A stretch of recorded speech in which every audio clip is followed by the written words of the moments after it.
Good morning and welcome to the Daily Cyber Briefing for Wednesday, the 6th of November. Hope you all had a good bonfire night last night. Certainly if you're UK based, anyway. Right, so Toxic Panda Android banking Trojan is being targeted on Europe and Latin America. Particular focus on Italy at the moment. So if you live or work in Italy, then be aware that this is kicking around. It's been seen to have infected over 1,500 Android devices. It shares some similarities with TG Toxic Trojan family, which is more prevalent in Southeast Asia, but it does look like that may well have been that the source code has been reused and modified.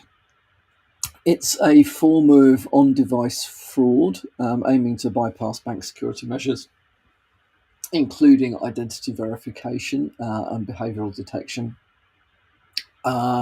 It looks like it's a work in progress. So be aware that this will probably get more sophisticated as time goes by. Currently, it's been seen to be targeting 16 banks, but let's be honest, if it works, it will expand. So there's an article in Security Affairs which gives a pretty decent write-up of how it works and what it does. Various tools that it uses or it has built in to do things like intercept one-time passwords, to bypass two-factor authentication. It has got quite advanced obfuscation techniques. And it also has the ability to access information stored on the Android devices, including converting images to base 64 and then transmitting them back to a C2 server. That technique's already been seen to be useful for things like capturing screenshots of login pages and login credentials or virtual virtual credit cards and those sorts of things. So a very interesting piece of malware to be aware of. And as we have spoken about a little bit over the last few months, mobile devices, Android, iOS, and so on, are far from immune to malware. There is an increasing amount of malware being targeted specifically at mobile devices, so definitely one to be aware of. Okay, I came across an article, actually spotted the first indications of this yesterday, but come across a good article explaining what's going on dark reading today, where an attacker is hiding malicious activity in emulated Linux environments on Windows. So comes from some research at Securonix, which shows that attackers have been using an emulated QEMU Linux environment to persist on endpoints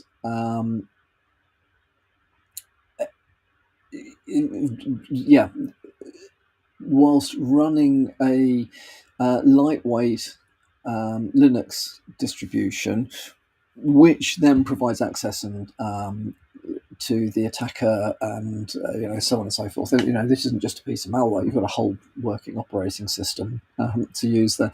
QEMU, by the way, is Quick Emulator. It's an open source cross-platform virtualization tool that allows organizations to emulate systems based on x86, PowerPC, ARM, and other processor technologies.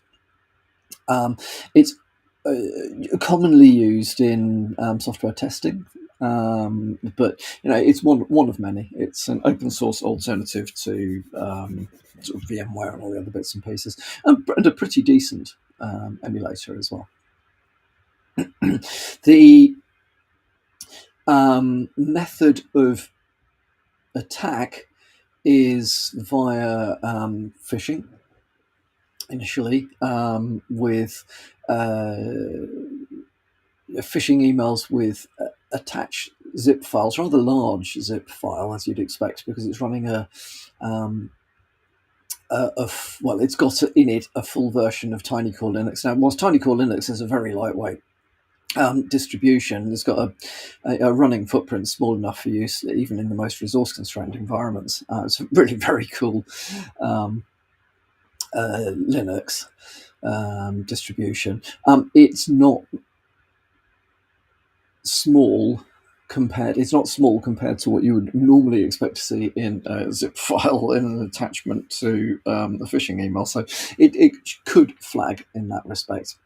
If you run it, if you open the zip file, within it you've got a shortcut file, which they tend to be survey-themed things going on at the moment. The shortcut, when you click on the shortcut, it extracts the contents of the zip file. And basically initiates a sequence of steps that ends up with the QEMU VirtualBox being deployed with TinyCore Linux, which then reaches out to hard-coded C2 servers in the US. This then implements a backdoor using Chisel, which is a legitimate tool for creating secure encrypted tunnels for transferring data, especially over WebSockets, which is quite interesting. Attacker then has access to the Linux device running on the targeted operating system, targeted device. It gives the attacker the ability to do things like monitor network traffic and whatever. So even if you believe you have segregated your virtual environments in such a way that they can't interact with the host, if they can interact with the network cards, for example, or possibly screens or sorts of other bits and pieces, there are ways in which that can be subverted and used by attackers. So it makes interesting reading. So definitely something to be aware of. Mainly as a technique rather than specifically this instance of it. This particular case is known as cron hash trap. Excuse me. Be aware that this stuff is going on. It is something then that you need to think about how to detect and how to defend against. There are ways of identifying that a machine is running virtualization tools on it. So perhaps thinking about getting your endpoint agents to alert on the startup of virtual servers within the environment, those sorts of things. So definitely worth having a think about, because as with all these things, it may be a novel technique now, but it's hit the mainstream cyber press. Therefore, there will now be a whole raft of people that will be thinking, "Oh, that's a clever idea. Let me have a go." And then finally, from me today, I love this article. It's an article in the Register, and the headline is "Scumbag puts stolen Nokia source code, SSH and RSA keys up for sale." I like it. I think these people are scumbags. So there we are. Intel Broker is a notorious peddler of stolen data and claims to have pilfered source code and private keys and other sensitive information belonging to Nokia. All right, okay, that now...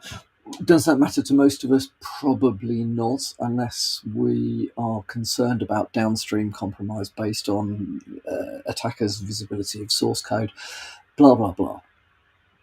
So there are some direct threats that come out of something like this. However, The reason that I think it is worth bringing to people's attention is that it is another instance where the the weakness was in third-party credentials used for access to Nokia's environments via supply chain. So it's a supply chain attack. Now, I know we know about all of this stuff. It happens very regularly, but equally, remains an area which is difficult to get a full grip on. How do you know if you're giving access to your environment to third parties for legitimate business reasons? How do you know that they are secure enough? So good architecture can go a long way towards this using. There's tools out there, processes you can apply, which very firmly limit what third parties can do once they are in your environment, and strongly strongly recommend that you think about secure architecture in such a way that you segregate things that third parties have access to, because no matter how good you are at your security, it's very difficult to be certain that all your third parties are equally good at their own security. So and as you can see, some good, very security-focused organisations like Nokia, Cisco's been hit by this sort of thing as well, have been breached via supply chain and third-party access. So I think it is more a timely reminder to make sure that you have got risk-assessed controls in place around any third-party access to any of your systems. And that you put some thought into extended or enhanced monitoring of what third parties are doing, especially if re-architecting your environments is going to be a long and complex process that may not, in fact, even get approval. Because it does change a lot of established working practice, which is business disruptive or disruptive to business. I can see lots of reasons why this becomes a very tricky area once you've gone down a path that turns out to be not quite as secure as it should be. However, enhanced monitoring of what's going on is generally something that can be layered on top of whatever it is you've got at the moment. Whilst the vast majority of stuff that your third parties will be doing is totally legitimate and absolutely what you need for the whatever the business processes are that they're supposed to be doing, the fact that that is a common entry point means that keeping more information about that stuff is the right thing to do. So that's all from me for the moment.